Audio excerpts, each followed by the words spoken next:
Question number 3 is another polynomial equation. We identify that the degree is 2, which tells me I'm supposed to have 2 solutions. Since this is quadratic, we again go through that progression for solving quadratic equations. Number 1, can I use the square root property? Well, if you look at this, you have 2 instances of x, so the square root property does not work. The next thing you would try is to factor this. Since the lead coefficient here is 1, that would seem to make things pretty easy, but then you would have to find factors of 164 that add to 20. But you're not going to be able to find those guys. Sorry to break it to you like that. The next thing you would try is completing the square. Completing the square can be used on every single one of these problems, but there are certain things you want to look for that tell you that completing the square is nice. One of those being that you have a lead coefficient of 1 and you have a middle coefficient that's even, because eventually, with completing the square, you need to divide this guy by 2 in that thought process. So we have the things that we want set up very nicely for completing the square. With completing the square, one of the first things you need to do is to move that constant term to the other side.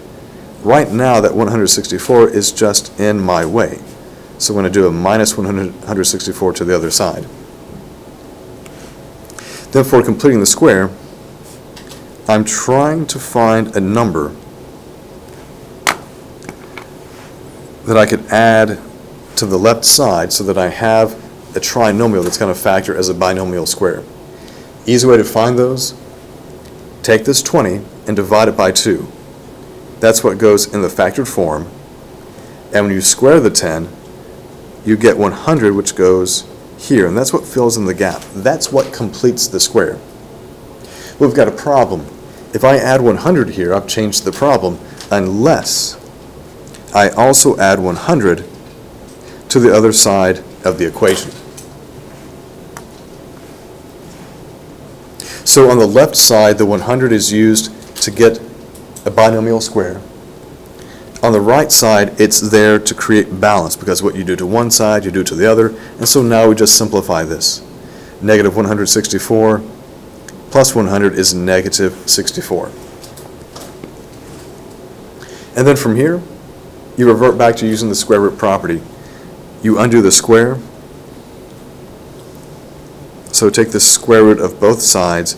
Remember that when you do this, you have to remember plus or minus. On the left side of the equation, you're left with just this base here of x plus 10 equals plus or minus.